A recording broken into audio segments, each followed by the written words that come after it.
नमस्कार, DD news में आपका स्वागत है। मैं हूं चंद्रशेखर जोशी और आइए सबसे पहले आपको दिखाते हैं इस वक्त की हेडलाइंस। प्रधानमंत्री नरेंद्र मोदी ने आनंदपुर धाम के गुरुजी महाराज मंदिर में किया दर्शन पूजन। कहा, मुश्किल दौर में कोई न कोई ऋषि मनीषी इस धरती पर अवतरित होकर समाज को देता है नई दिशा।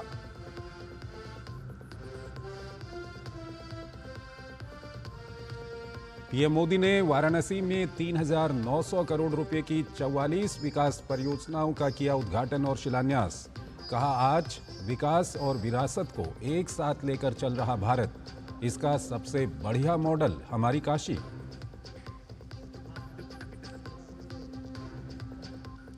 तमिलनाडु में भाजपा और एआईएडीएमके के बीच हुआ गठबंधन। अमित शाह ने कहा, एआईएडीएमके नेता के पलानीस्वामी के नेतृत्व में लड़ा जाएगा आगामी विधानसभा चुनाव।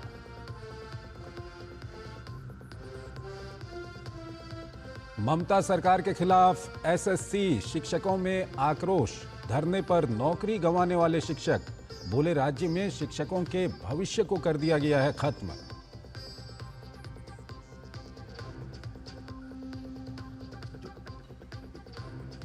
और 18 दिन की एनआईए रिमांड पर 26/11 हमले का गुनहगार ताऊर राणा। पूछताछ में कई राज खुलने की उम्मीद। मुंबई हमलों के पीड़ितों को मिलेगा इंसाफ।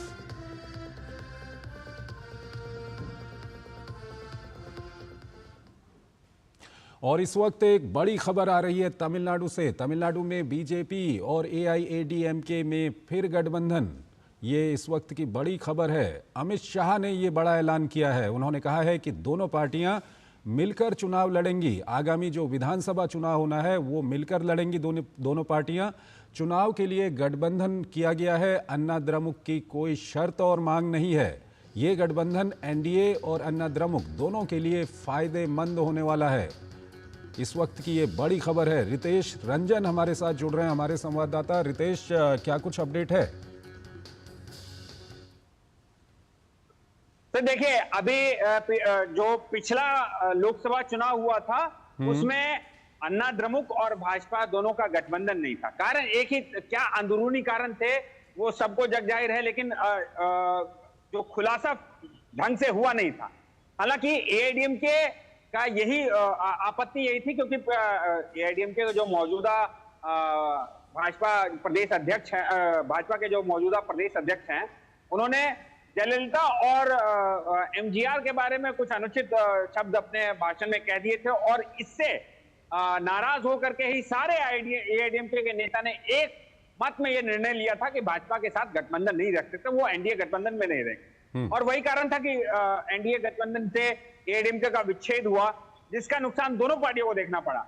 अब उसी नुकसान को देखते हुए ये असेसमेंट किया जा रहा है, और आने वाला साल जो है विधानसभा चुनाव होने वाला है। तो इस विधानसभा चुनाव में अपने आप को मजबूती से रखने के लिए, सत्ता हासिल करने के लिए जरूरी है कि गठबंधन तैयार किया जाए। और इसी रणनीति के तहत आज अमित शाह यहाँ चेन्नई पहुंचे हुए हैं।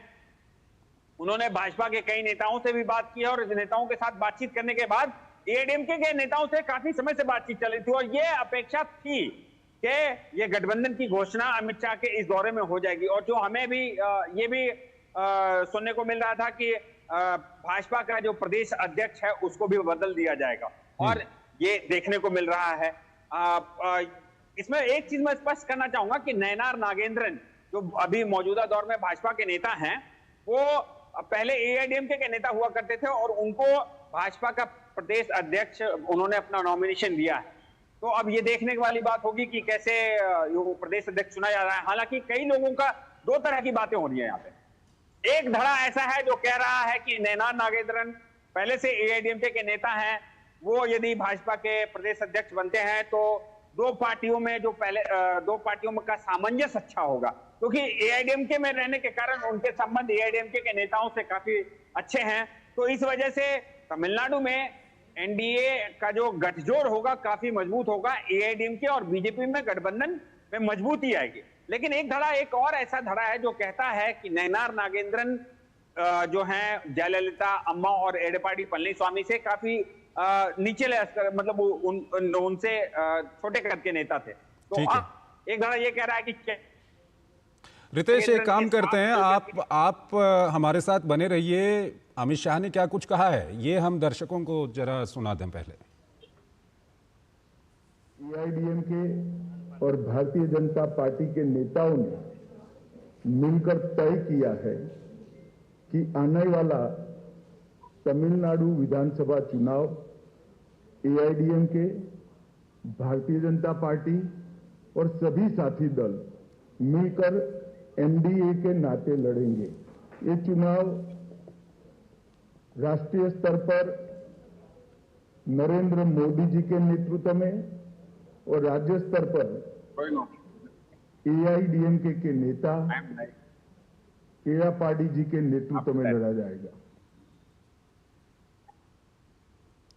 तो काफ़ी बड़ी इस वक्त की एक खबर है तमिलनाडु की राजनीति की। अगर हम बात करें तो तमिलनाडु में बीजेपी और एआईएडीएमके के बीच में गठबंधन हो गया है वहां पर, और दोनों ही पार्टियां मिलकर जो आगामी विधानसभा चुनाव है उसको लड़ेंगी।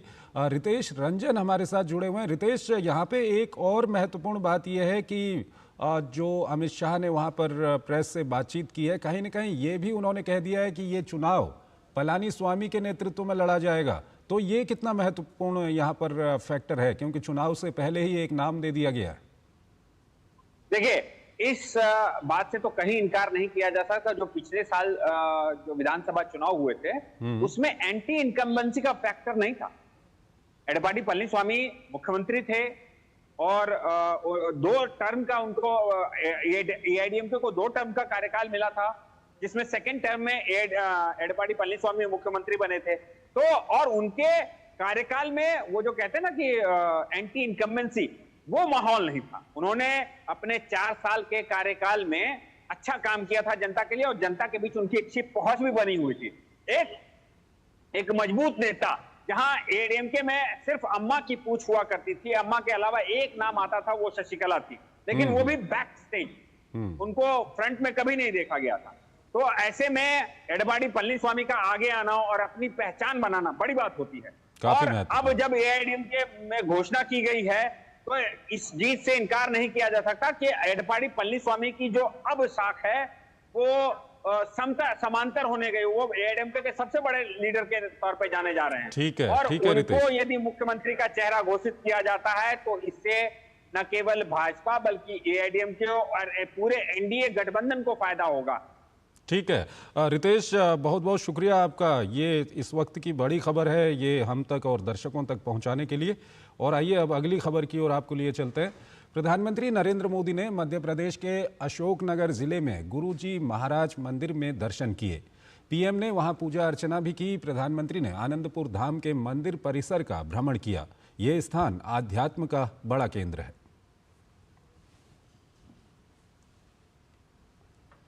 प्रधानमंत्री नरेंद्र मोदी ने मध्य प्रदेश के श्री आनंदपुर धाम में एक विशाल जनसमूह को संबोधित किया। पीएम ने कहा कि भारत ऋषियों, मनीषियों और संतों की धरती है। हर मुश्किल दौर में कोई न कोई इस धरती पर अवतरित होकर समाज को नई दिशा देता है। एक समय था जब आदि शंकराचार्य जैसे आचार्यों ने अद्वैत दर्शन के गहरे ज्ञान की व्याख्या की थी। गुलामी के कालखंड में समाज उस ज्ञान को भूलने लगा था, लेकिन उसी कालखंड में ऐसे ऋषि मुनि भी आए जिन्होंने अद्वैत के विचार से राष्ट्र की आत्मा को झकझोरा। इसी परंपरा में पूज्य अद्वैत आनंद जी महाराज ने भारत के जन सामान्य तक इसे पहुंचाने का बीड़ा उठाया। महाराज जी ने अद्वैत के ज्ञान को हम सभी के लिए और सरल बनाया, उसे सामान्य मानवीय के लिए सुलभ कर दिया। पीएम ने सबका साथ सबका विकास के मंत्र और गरीब और वंचित के उत्थान के अपनी सरकार के संकल्प को दोहराया। पीएम ने कहा कि सेवा हमें व्यक्तिगत दायरों से निकालकर समाज, राष्ट्र और मानवता के बड़े उद्देश्यों से जोड़ती है। साथियों, आज दुनिया में भौतिक उन्नति के बीच मानवता के लिए युद्ध, संघर्ष और मानवीय मूल्यों से जुड़ी कई बड़ी चिंताएं भी हमारे सामने हैं। इन चिंताओं, इन चुनौतियों की जड़ में क्या है?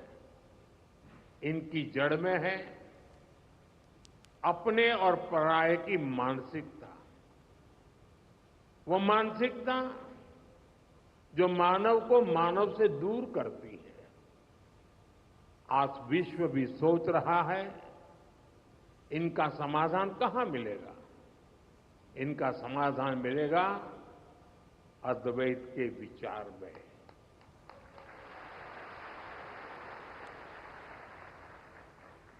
अद्वैत यानी जहां कोई द्वैत नहीं है। अद्वैत यानी जीव मात्र में एक ही ईश्वर को देखने का विचार। इससे भी आगे संपूर्ण सृष्टि को ईश्वर का स्वरूप देखने की सोच ही अद्वैत है।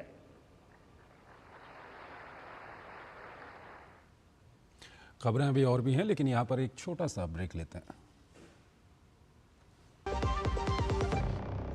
प्रधानमंत्री श्री नरेंद्र मोदी जी की प्रेरणा से मध्य प्रदेश के मुख्यमंत्री डॉक्टर मोहन यादव के नेतृत्व में मध्य प्रदेश में विक्रमोत्सव 2025 का सफल आयोजन किया जा रहा है, जिसमें 12 से 14 अप्रैल 2025 तक दिल्ली के लाल किले पर माधव दास पार्क में शाम 6 बजे महानाट्य सम्राट विक्रमादित्य का भव्य मंचन किया जाएगा। यशस्वी प्रधानमंत्री का ये ध्येय वाक्य हम सबके लिए पाथवे के रूप में काम कर रहा है, विरासत से विकास की ओर। इसलिए 12, 13, 14 अप्रैल को महानाट्य का मंचन किया जाएगा, हमारे अतीत के गौरवशाली नायकों को जनता के सामने लाने के लिए। इससे अच्छा कौन सा अवसर हो सकता है? आइए इन अद्भुत पलों के साक्षी बने। Assam tea and the culture around it is so unique and integral to the identity of Assam that we can't even think of Assam without tea. 200 glorious years of Assam tea. The saga will continue for many more centuries to come.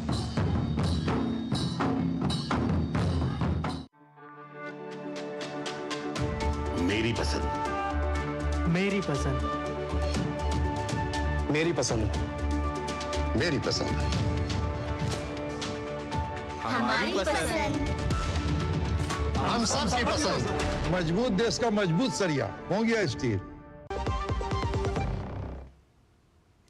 स्वागत है आपका break के बाद। पश्चिम बंगाल के कोलकाता में मुख्यमंत्री ममता बनर्जी की अगुवाई वाली राज्य सरकार के खिलाफ एसएससी शिक्षक धरने पर बैठे हैं। एसएससी कार्यालय के बाहर धरने पर बैठे शिक्षक एसएससी भर्ती मामले में 26,000 शिक्षकों की नौकरी जाने के खिलाफ विरोध प्रदर्शन कर रहे हैं। गौरतलब है कि इस मामले में सुप्रीम कोर्ट भी सुनवाई के दौरान ये मान चुका है कि नियुक्ति प्रक्रिया संदिग्ध थी। प्रदर्शनकारी शिक्षकों का कहना है कि हमारा रोजगार चला गया है, राज्य में शिक्षकों के भविष्य को खत्म कर दिया गया है। प्रदर्शनकारी शिक्षक मिरर इमेज की मांग भी कर रहे हैं। आज हमारा जो रोजगार है वो चला गया है। हम टीचर बनना चाहते हैं, लेकिन इस राज्य में जो टीचर का भविष्य है उसको ही खत्म कर दिए। हम लोगों को मिरर इमेज चाहिए।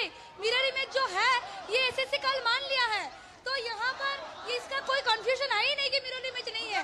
जब तक मिरर इमेज हम लोगों का 22 लाख कैंडिडेट का नहीं मिलेगा, हम लोग यहाँ से नहीं हटने वाले हैं। ये जो एसएससी ऑफिस है, यहाँ पे जो कुछ डॉक्यूमेंट्स है यहाँ पे है, हम लोग यहाँ पे बैठा है कि मिरर इमेज पब्लिश करना होगा, योग्य और अयोग्य लिस्ट पब्लिश करना होगा।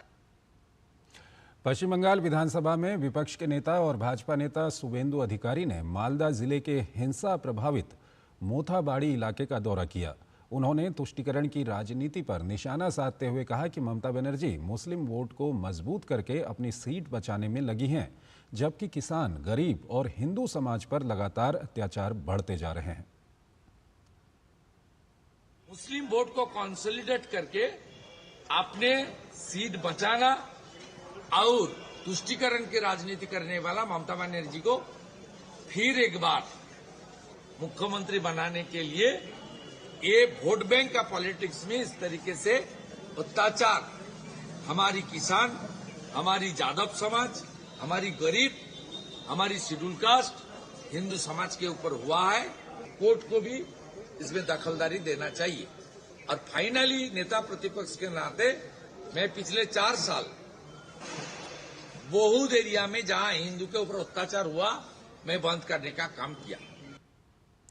देश के अन्य राज्यों की तरह ओडिशा में भी आज से आयुष्मान भारत प्रधानमंत्री जन आरोग्य योजना लागू हो गई है।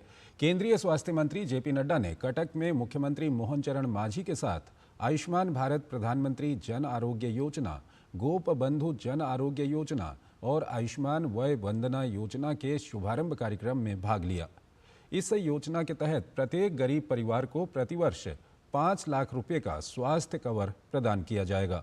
योजना के लागू होने से गरीब और जरूरतमंद लोगों को बड़ा लाभ मिलेगा, जिससे उनकी आर्थिक स्थिति में सुधार होगा और स्वास्थ्य सेवाओं तक पहुंच बढ़ेगी।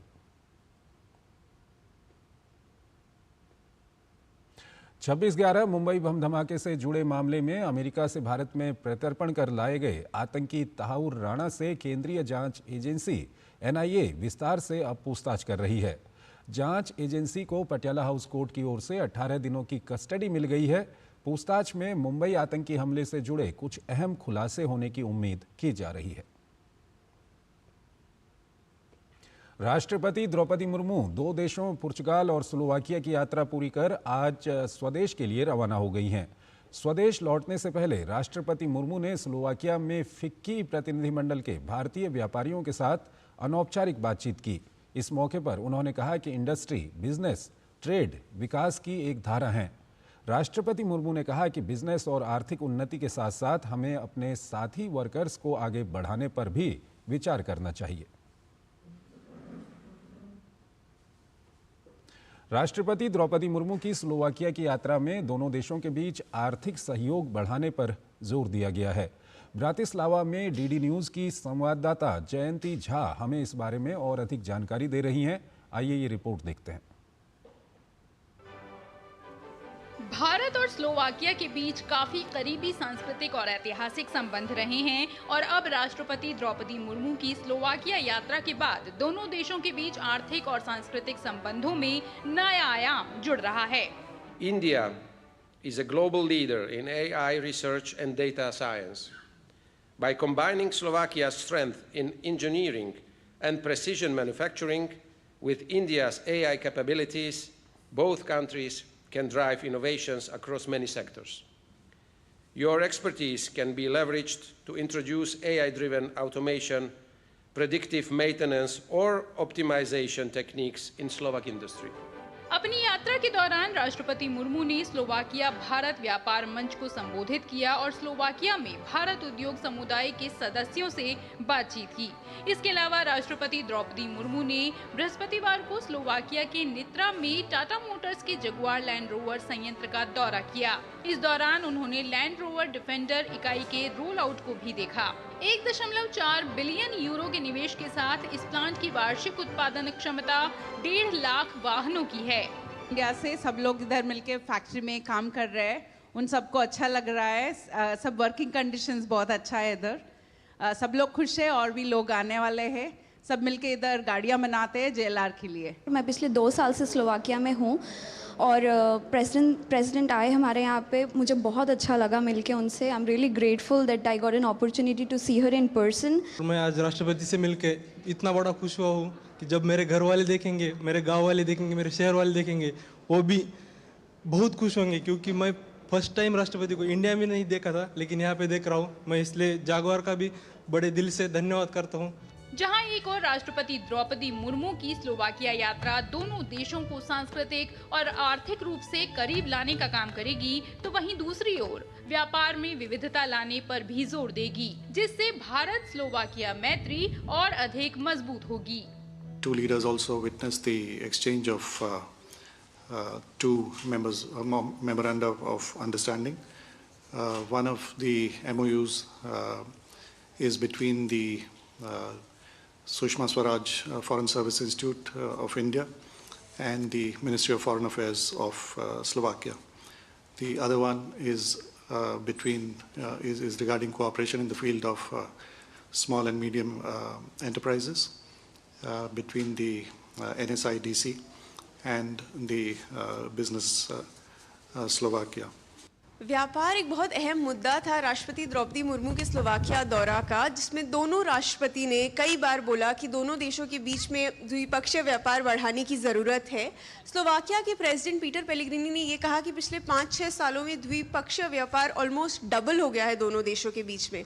तो हम भविष्य में देख सकते हैं कि व्यापार सहयोग का एक बहुत अहम मुद्दा बन सकता है स्लोवाकिया और भारत की इस नई दोस्ती में। कैमरा पर्सन लोकनाथ के साथ स्लोवाकिया से मैं जयंती झा, डीडी न्यूज़ के लिए। खबरें अभी और भी हैं, लेकिन पहले यहाँ पर एक छोटा सा ब्रेक लेते हैं। असम का चाय वर्ल्ड फेमस है, सबको पता है। चाय बहुत आगे जाएगी, विश्व में नंबर 1 में रहेगी। 200 glorious years of Assamti. The saga will continue for many more centuries to come. जब धरती चीर कर निकलता है लोहे का पत्थर और मिलता है मोंगिया के जोश से, फिर तपता है, पिघलता है और बनता है फौलाद। अब होता है सरिया सारी खूबियों के साथ। मोंगिया स्टील, मजबूत देश का मजबूत सरिया। स्वागत है आपका ब्रेक के बाद। वर्ष 2025 में para athletics coach doctor Satyapal Singh को उनकी असाधारण सेवाओं के लिए पद्मश्री पुरस्कार से सम्मानित किए जाने की घोषणा हुई है। इस पर कोच सत्यपाल सिंह ने केंद्र सरकार का धन्यवाद किया है। गाजियाबाद जिले के एक छोटे से गांव मछरी का रहने वाला हूं।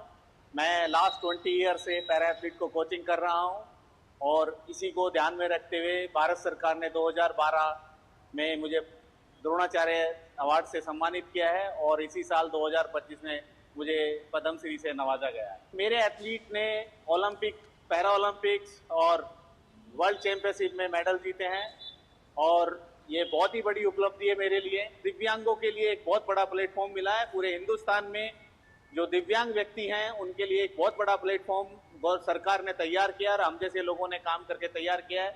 मैं सभी दिव्यांगों से बोलना चाहूँगा कि सब घर से बाहर निकलिए और पैरा स्पोर्ट्स के लिए आपको आपके देश के लिए बहुत ज़रूरत है। वहीं डॉक्टर विजयलक्ष्मी देशमाने कलबुर्गी की एक भारतीय ऑन्कोलॉजिस्ट सर्जन हैं। उन्हें 2025 में पद्मश्री पुरस्कार से सम्मानित किया गया है। उनके समर्पित कार्य और समाज के प्रति योगदान के कारण ये सम्मान उन्हें प्रदान किया गया।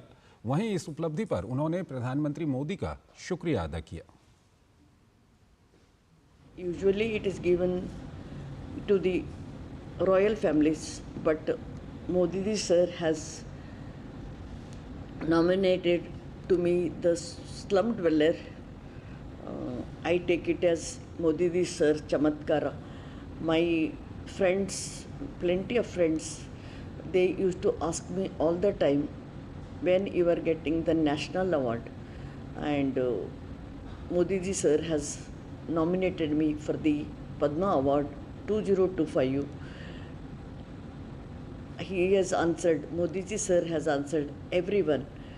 Everyone is very happy. Society is very happy, as if they are enjoying as if they have got the Padma Award. That is what the experience everyone shares with me. I thank the media, especially the Doordarshan.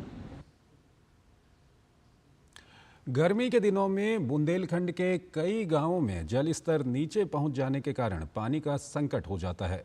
लेकिन बांदा जनपद का एक गांव ऐसा भी है जिसे जलग्राम नाम से जाना जाता है। जखनी या जलग्राम गांव में 6 तालाब, 20 कुएं और 2 नाले हैं जिनमें आपको हर समय पानी मिल जाएगा। यहाँ तक कि मई और जून के महीने में जब पूरे बुंदेलखंड में पानी का जल स्तर एकदम नीचे चला जाता है, तब भी जखनी के कुओं में 8 से 10 फीट में पानी रहता है और तालाब भी पानी से लबालब भरे रहते हैं। जखनी गांव के लोग पूरे बुंदेलखंड के लिए एक प्रेरणा बनकर उभरे हैं। खास बात यह है कि पानी की समस्या को दूर करने के लिए गांव के लोगों ने सामुदायिक सहयोग से बिना किसी सरकारी मदद के पारंपरिक तरीके अपनाकर जल संरक्षण की मिसाल कायम की है। पहले हमारी स्थिति ये थी कि पहले यहाँ कोई पानी का संचय नहीं था और सब पानी नहीं मिलता था, तब फसलें भी नहीं होती थी, परिवार दुखित था। इसलिए जब से ये संचय हुआ है तब से परिवार और गांव नगर बस्ती जो है सब खुशहाल हो चुके हैं। इतना नहीं था पर्याप्त मात्रा की सारी फसलें या साग सब्जियाँ उगाई जा सकें, इसलिए कहो सूखे पड़ जाए, पानी बारिश का न हो तो कई बार सूखा पड़ जाता था। इसलिए जो है तो अब हम लोगों को ये है कि पानी की व्यवस्था हम लोगों के पास बढ़िया रहती है। तो इस बुलेटिन में फिलहाल इतना ही। आप बने रहिए डीडी न्यूज़ के साथ। नमस्कार।